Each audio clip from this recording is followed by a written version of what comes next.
primordialmente essa comunidade, mas sem se preocupar com o desenvolvimento de uma consciência estética nesses alunos.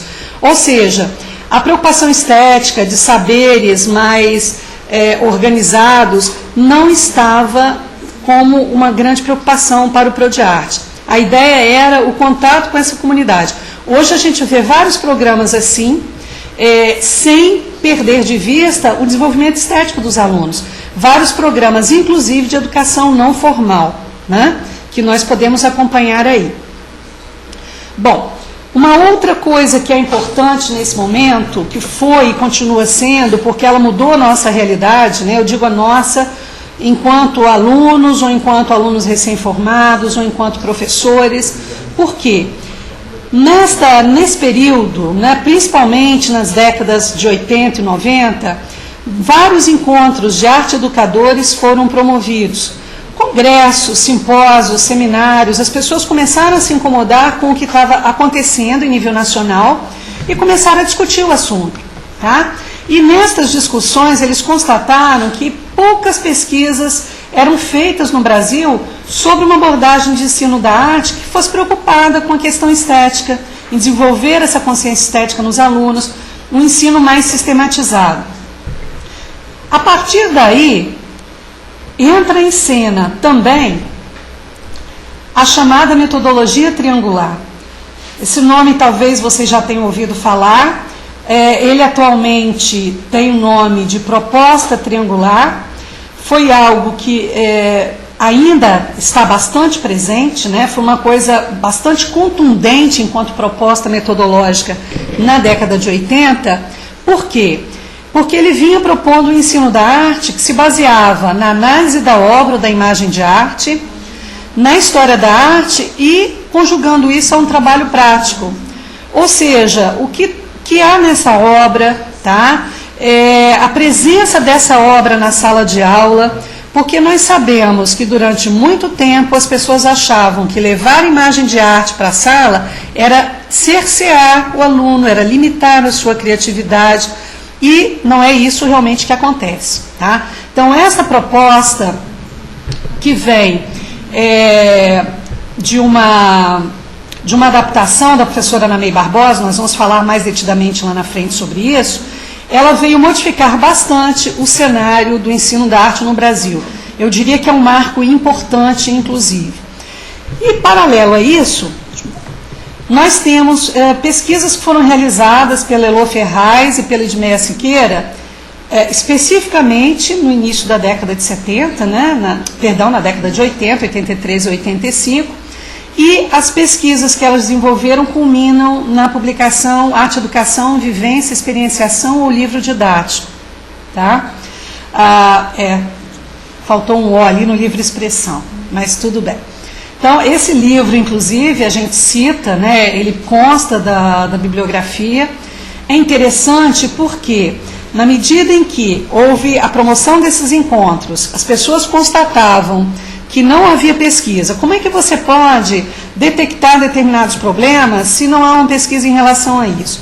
Então, acham que há problema, desenvolvem pesquisas, constatam e propõem, então, soluções ou ações para reduzir esses problemas ou simplesmente para solucioná-los. Então, é uma publicação que é interessante para vocês. Se vocês não conseguirem lê-la no decorrer da disciplina, nós recomendamos para mais adiante, tá? Por quê? Ela envolve também a presença do livro didático no cotidiano escolar, que sempre foi uma outra polêmica no ensino da arte. Ter ou não o livro didático, usar ou não o livro didático, ficar preso ao livro didático. Então, eu sou de uma época, não muito distante, né, diga-se de passagem, em que nós utilizamos o livro didático como aluna, né, em sala de aula, para copiar desenhos, para ampliar desenhos, para trabalhar com texturas. Então, isso na década de 70. A partir da década de 80, a coisa muda bastante, felizmente. E um dos questionamentos que a Elô Ferraz e a Edmeia trazem é justamente essa questão do livro didático. Um outro ponto que nós gostaríamos de resgatar, porque já falamos sobre isso anteriormente, é a livre expressão. ela veio para ficar, né? No momento que ela aparece, que dá liberdade, principalmente a criança, para se manifestar, deixar a criança livre, parar de dar aquelas folhinhas mimeografadas com pontilhados para que ela venha a colorir ou mesmo a complementar os desenhos, acabou ficando uma opção faz tudo. Explico. Você pode agora, você deve usar a livre expressão, tá? Só que ela acaba sendo usada como algo totalmente desconexo. Entra na sala, não há nenhum direcionamento em relação ao trabalho, distribui-se folhas, distribui-se giz de cera, lápis de cor, ou pincel atômico, ou canetinha, ou guache com pincel, e aí podem fazer o que quiserem. Ora, você tem que ter um objetivo, né? Vocês devem estar trabalhando no plano de aula aí que a professora Moema pediu em relação à unidade 1. E vocês, aqueles que já estão em sala de aula, sabem disso. A gente tem um planejamento de curso, a gente tem um planejamento de aula. Então, em alguns momentos, a livre expressão ela é interessante, é claro. E ela é necessária, mas ela não pode ser a única coisa existente no nosso cotidiano escolar, e muito menos desvinculada de uma proposta, de determinados objetivos.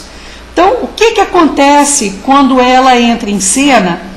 Ela é associada à autoliberação do aluno, ou seja, o aluno antes era cerceado, ele era limitado naquilo que ele estava aprendendo, ou ele era limitado em sua manifestação na sala de aula de artes. Bom, então vamos deixá-lo expressar-se livremente. Então, autoliberação, vamos liberar o aluno poderá tudo nesse momento em relação àquilo que ele está produzindo graficamente, artisticamente. E aí, em que eles vão se apoiar? No objetivo principal do ensino da arte naquele momento, que era o desenvolvimento da criatividade. Então, todos se voltaram para a questão da criatividade infantil e colocando a livre expressão, inclusive, como algo propiciatório do desenvolvimento dessa criatividade. Na medida em que eu não tenho mais as folhas mimeografadas, eu não tenho mais o desenho pronto para o menino, ou o desenho pontilhado para o menino cobrir, tá? Ele vai poder se manifestar livremente e vai se desenvolver, porque ele pode pesquisar os materiais com os quais ele está interagindo naquele momento. Bom, uma outra constatação, gente, nesse momento em que essa pesquisa marca a presença, utilização do livro didático como recurso pedagógico pelos professores, e grande ainda. É interessante porque, como eu disse, eu fiz o meu ensino fundamental na década de 70, né? A gente usava, no caso, nós enquanto alunos éramos submetidos aos livros didáticos, eram bastante técnicos, diga-se de passagem, como convinha à década de 70, conforme nós falamos na nossa primeira semana, né? Era uma formação de mão de obra mesmo. Você desenhava, você ampliava desenho, você achurava, você fazia gregas, padrões geométricos, coisas que não te permitiam explorar outros materiais ou mesmo dar asas à imaginação e até desenvolver a criatividade.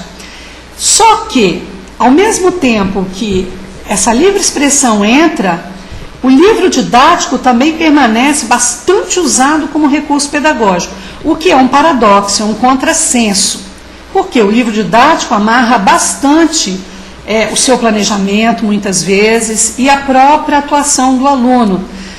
Uma coisa que é básica, um livro tamanho A4, como se fosse um caderno de desenho. Se o menino quer desenhar além daquilo ali, se ele tem vontade de extrapolar aquele espaço, ele não vai poder, porque o livro está ali.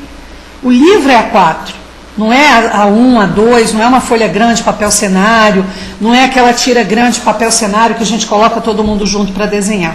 Então, não deixa de ser um contrassenso no momento em que, por um lado, o pessoal está mandando ver na livre expressão, está todo mundo adotando, por outro lado, tem um livro didático amarrando aqui todo o ensino da arte no Brasil. Uma outra coisa que a Elo e a Edmeia constataram, gente, a criatividade para as pessoas que foram entrevistadas, professores de arte, ela estava associada ao senso comum, ou seja, baseada no laissez-faire, a gente vai explicar, uma expressão francesa, né?